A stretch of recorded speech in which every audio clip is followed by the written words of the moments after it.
사탄은 현재 무슨 활동들을 하는가? 자기 밭에 심긴 수박을 날마다 훔치는 도둑들 때문에 마음이 상한 농부의 이야기가 있다.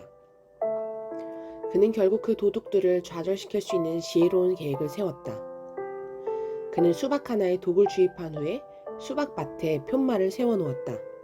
경고, 수박들 중 하나에는 독이 들어있음. 다음날 농부가 밭으로 가보니 수박이 하나도 도둑질 당하지 않는 것을 보았는데 이는 도둑들이 어떤 수박에 독이 들어있는지를 알지 못했기 때문이다. 그는 그 아이디어가 효력이 있음에 만족했고 문제는 해결되었다. 그러나 이틀 후 농부가 밭에 나갔을 때 편말이 바뀐 것을 발견했다. 누군가가 편말들의 글을 수박들 중 2개는 독이 들어있음이라고 바꾼 것이다. 농부는 어떤 것이 독이 들어있는 두 번째 수박인지 몰랐기에 모든 수박을 파괴해야 했다. 이것은 마귀를 다룰 때에도 자주 일어나는 일들이다. 당신이 마귀를 대항할 하나의 계획을 세우면 마귀는 그것보다 더 나은 계획을 세우는 듯하다. 당신이 편말을 세우면 마귀는 편말의 글을 바꾼다. 당신이 어떤 전술을 고안해내도 마귀의 허를 쉽게 찌를 수는 없다. E.M. 바운즈는 이에 대해 유용한 시각을 제공한다. 마귀는 매우 바쁜 존재다. 그는 큰 일, 즉 매우 추악한 일을 한다. 하지만 그는 그 일을 잘 해낸다. 이것은 추악한 일도 벌어질 수 있다는 것을 말한다. 그 많은 경험과 큰 두뇌와 시커먼 마음과 강한 힘과 지치지 않는 에너지를 가지고 있으며 큰 영향력과 특질을 가진 존재다. 우리가 알든 모르든 우리는 살아있고 영리하고 꾀빠르고 약삭빠른 원수, 즉 가장 나이 많은 그리스도인보다 오래 살 수 있고 가장 바쁘게 일하는 그리스도인보다 더 많이 일할 수 있고 가장 강한 그리스도인과 싸워 이길 수 있고 가장 지혜로운 그리스도인을 속일 수 있는 원수의 공격을 받고 있다. 에베소서 6장 11절은 마귀의 관계에 대하여 말씀한다. 관계로 번역된 헬라어는 메소데이아스이다. 이 단어는 복수이기에 우리는 사탄이 우리의 삶과 사역을 서서히 해치려고 많은 방법과 관계를 사용한다는 것을 알 수 있다. 마귀의 두뇌는 계획을 많이 만들어낸다. 그는 많은 일을 할 수 있는 많은 방법이 있다. 아마도 그는 하나의 일을 하는데 많은 방법을 사용할 것이다. 그의 방법은 상투적인 것이 없다. 그는 판에 박힌 일을 절대로 하지 않는다. 그가 일을 하는 방법은 풍성하고 다양하고 새롭다. 그의 계획들은 우회적이고 교활하고 우아하다. 그는 속임수를 통해 활동하고 항상 관계를 사용한다. 고린도후서 2장 10절에서 11절도 사탄의 관계에 대해서 말씀한다. 하지만 여기에 사용된 헬라어 노에마, 이것은 생각들 또는 목적들이라는 의미다. 사탄은 자기의 방법들과 계획들과 목적들에 열성적으로 효력을 준다.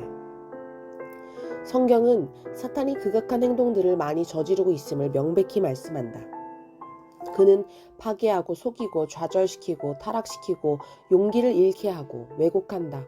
그는 가장하고 변장하고 착각하게 하고 의심의 씨앗을 심는다. 사탄의 주요 방법은 죄를 매력적인 것으로 변장시키는 것이다. 그는 죄를 좋은 것처럼 보이게 하며 우리가 죄와 죄의 결과들을 제어할 힘이 있다는 식으로 믿도록 유혹한다. 사탄은 그리스도 안에서의 만족을 파괴하려 하고 우리에게 더 나은 것을 줄 수 있다고 믿도록 하려 한다. 그는 의심하지 않는 사람들에게 행복을 약속하여 속인다. 그러나 그는 그들이 치러야 하는 대가에 관해서는 함구한다. 어윈 루처는 사탄의 이 계략을 예리하게 설명한다. 사탄이 할 수 있는 최상의 일은 하나님과 우리의 사귐을 파괴하는 것이다. 그는 우리가 죄로 더럽혀져서 하나님의 영광을 가리게 하기를 원한다. 만약 우리가 천국에 가는 것을 그가 막을 수 없다면 적어도 그는 우리가 이 땅에서 유용한 존재가 되는 것을 막을 수는 있다.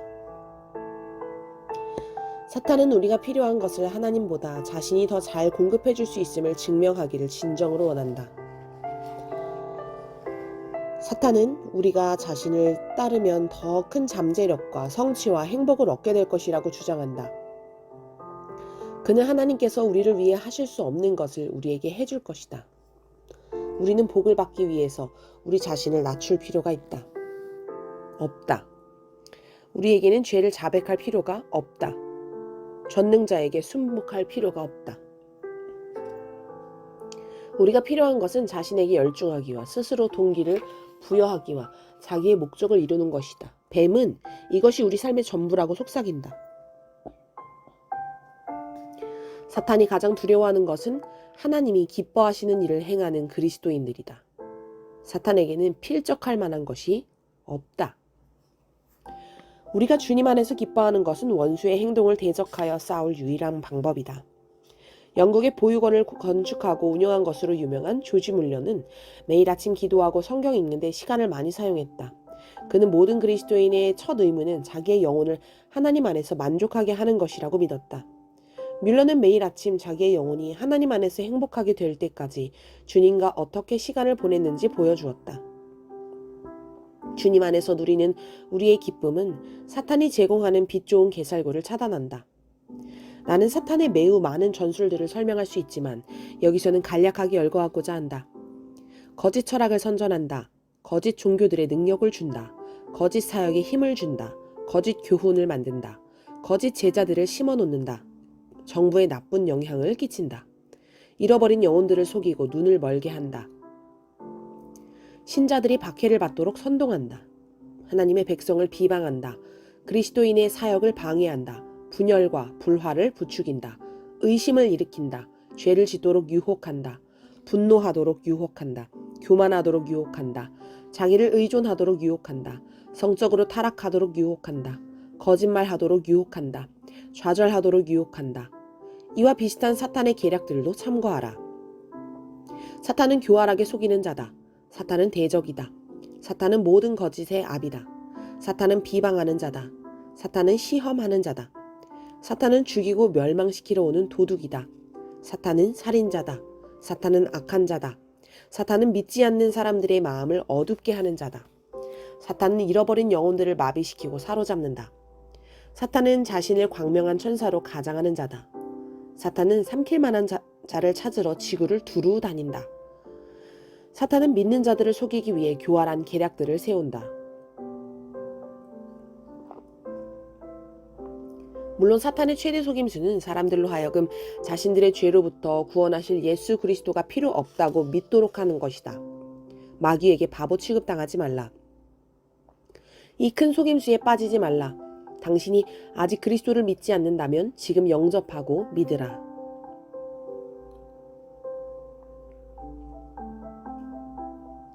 예수께서 십자가에서 사탄을 이기셨는데 왜 사탄이 지금도 활동하고 있는가? 성경은 사탄이 패배한 원수라고 명백히 말씀한다.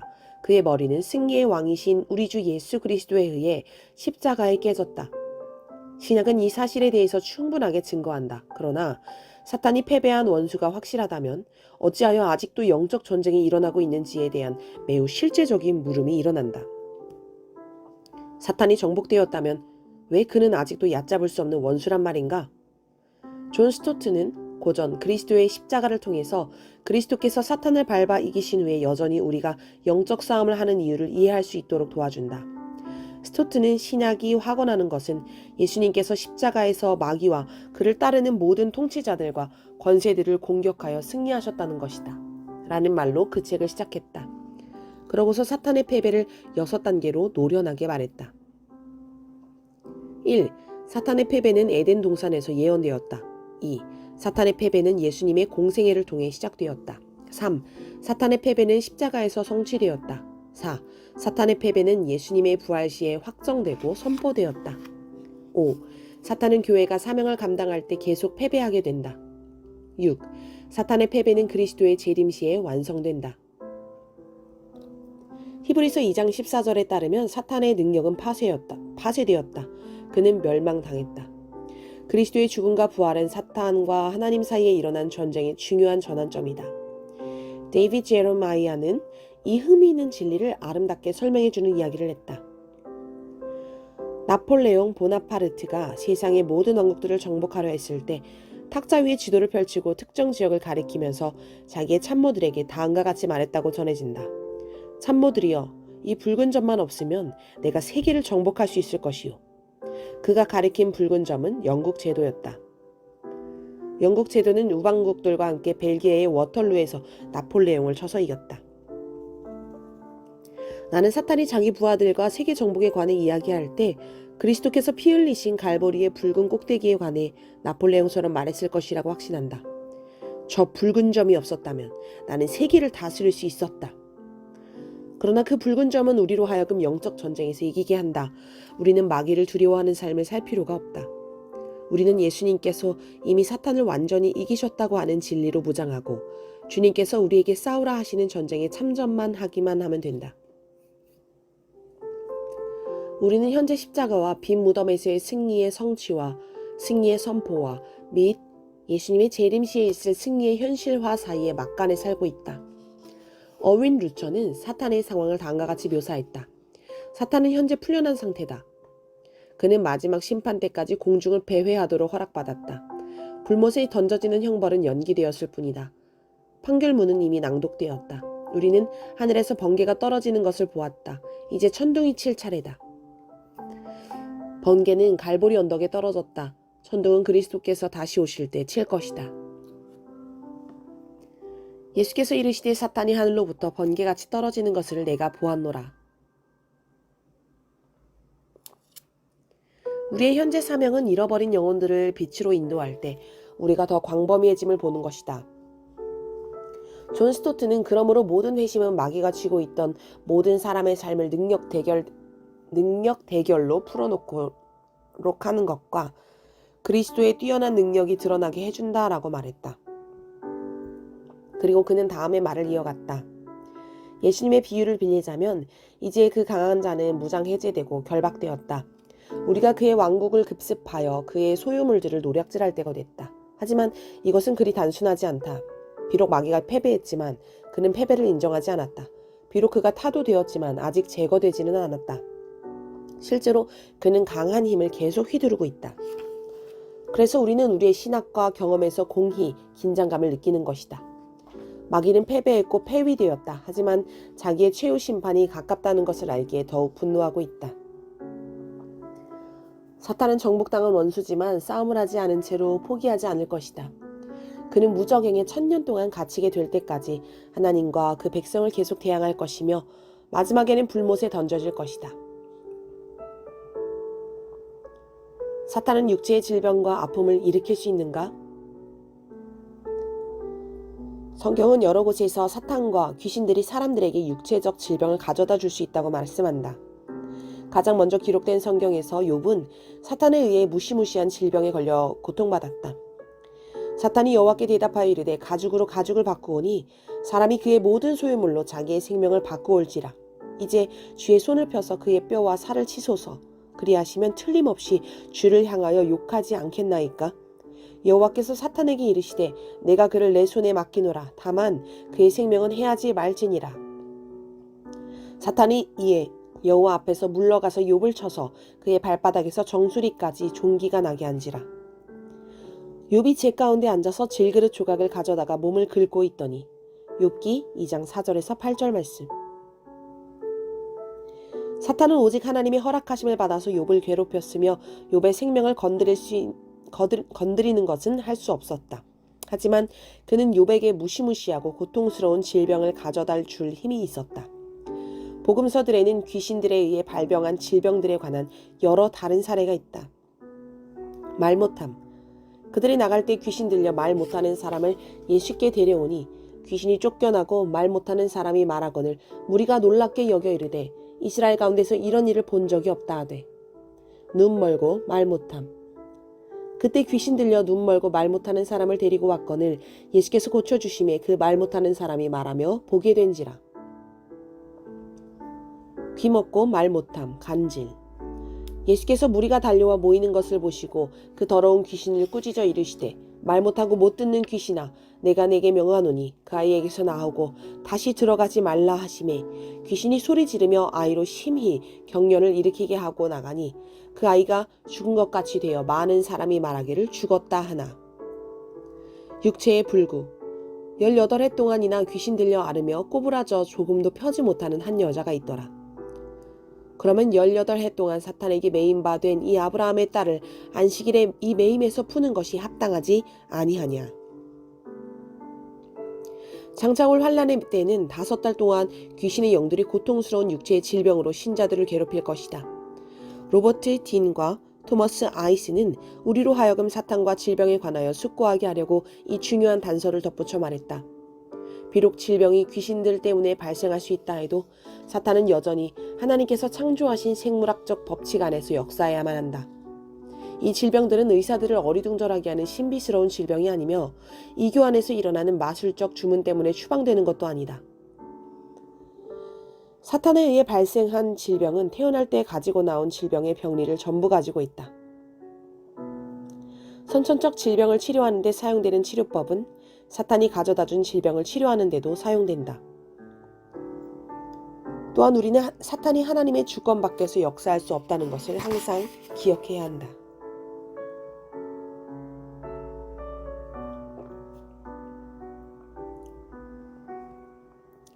사도 바울의 육체에 있던 사탄이 준 육체의 가시는 무엇이었는가? 고린도후서 12장 1절에서 6절 말씀에서 사도 바울은 자신이 14년 전에 셋째 낙원, 하늘, 곧 하나님 앞에 이끌려 갔을 때의 일을 말했다. 그러고서 그는 이 경이로운 계시 때문에 하나님께서 그를 교만하지 않게 하시기 위해 그에게 사탄의 사자, 곧 육체의 가시를 주셨다는 말을 했다. 고린도후서 12장은 셋째 하늘로 시작하여 육체의 가시로 이어진다. 매우 대조적이다. 여러 계시를 받은 것이 지극히 크므로 너무 자만하지 않게 하시려고 내 육체의 가시 곧 사탄의 사자를 주셨으니 이는 나를 쳐서 너무 자만하지 않게 하려 하심이라.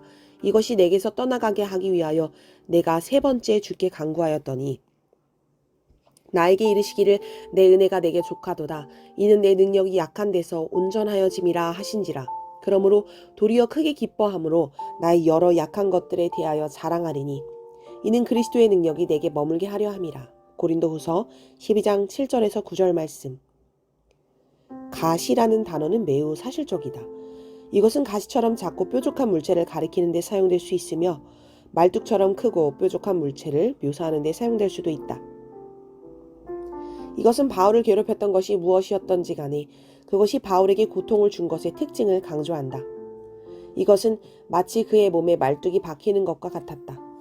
치다로 번역된 헬라어는 주먹으로 치다를 의미하며 이것은 바울이 당한 고통이 얼마나 심했는지를 강조하는 표현이다.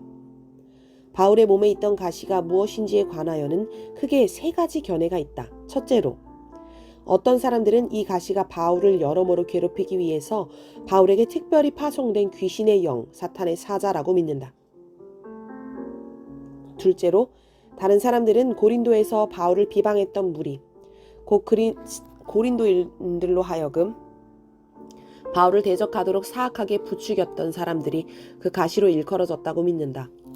이 견해는 바울이 자기의 사도적 권위에 도전하면서 고린도에 있는 그리스도인들로 하여금 믿음을 버리도록 미혹했던 고린도의 대항자들을 열거했던 고린도후서 10장에서 13장 내용에 적합하다. 이 거짓 교사들과 고린도 그리스도인들을 선동했던 자들은 분명히 바울의 옆구리에 박힌 가시처럼 고통스럽게 했을 것이다. 3번째 견해는 더 두드러진 견해이며 나는 이것을 지지한다. 이 견해는 바울의 몸에 있던 가시를 육체적 고통으로 본다. 즉, 사탄에 의해 발생한 육체적 질병이었다는 것이다. 갈라디아서 4장 13절은 이 견해를 지지하는데 이는 바울이 어떤 육체적 문제로 고생했다는 말씀이다. 많은 사람은 이 문제가 간질이나 말라리아였을 것으로 추측했다. 바울은 갈라디아서 4장 15절에서 갈라디아인들만 할 수 있었더라면 자신들의 눈을 빼서 바울에게 주었을 것이라고 말한다. 후에 갈라디아서 6장 11절에서는 자신이 직접 그들에게 큰 글씨로 편지를 썼다는 것을 언급한다. 어떤 사람들은 이 묘사들을 통해 바울이 자기의 시력을 약하게 만든 안질환을 알았을 것으로 짐작했다. 그것이 어떤 질병이었든지 바울은 자신이 자고하지 않게 하시려고 하나님께서 사탄으로 하여금 이 가시를 사용하여 바울을 괴롭히도록 허락하셨다는 것을 알았다. 하나님과 사탄이 공이 관련된 것이었다. 하나님께서는 자기의 더 위대한 목적들을 성취하시려고 사탄을 사용하셨고 그렇게 하여 욥과 베드로를 이롭게 하셨고 이제는 바울에게 같은 것을 하셨다. 하나님께서는 우리가 당하는 고난도 주관하신다. 사탄은 정신병을 일으킬 수 있는가? 우리는 사탄이 육체적 질병을 일으킬 수 있다는 것을 성경이 명백하게 말씀하는 것을 보았다. 그리고 이에는 정신병도 포함되는 듯하다. 사탄이 사람들에게 어느 수준까지 정신병을 일으킬 수 있는지는 불명확하다. 하지만 귀신 들린 사람들에게는 정신적, 심리적 이상이 따르는 것이 확실하다. 귀신들에 의해 유발된 정신병들에는 폭력과 같은 괴상한 행동, 비정상적인 힘, 소리 지름, 자기 절단, 입에 거품을 일으킴, 발가벗음, 이를감 등의 현상들이 동반된다.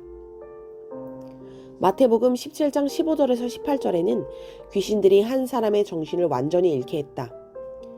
주여 내 아들을 불쌍히 여기소서. 그가 간질로 심히 고생하여 자주 불에도 넘어지며 물에도 넘어지는지라. 내가 주의 제자들에게 데리고 왔으나 능히 고치지 못하더이다. 예수께서 대답하여 이르시되 믿음이 없고 패역한 세대여 내가 얼마나 너희와 함께 있으며 얼마나 너희에게 참으리요. 그를 이리로 데려오라 하시니라. 이에 예수께서 꾸짖으시니 귀신이 나가고 아이가 그때부터 나으리라. 물론 우리는 이런 상태가 사탄이나 귀신들에 의해 항상 유발되는 것은 아니라는 점을 기억해야 한다. 우리는 타락한 세상, 곧 초자연적인 문제들을 비롯하여 육체적 문제들과 정신적 문제들이 일어나는 세상에 살고 있다. 그러나 어떤 정신병들은 귀신들에 의해서 유발되었음을 알 수 있으며 우리는 이것에 대한 성경의 가르침에 무지해서는 안 된다.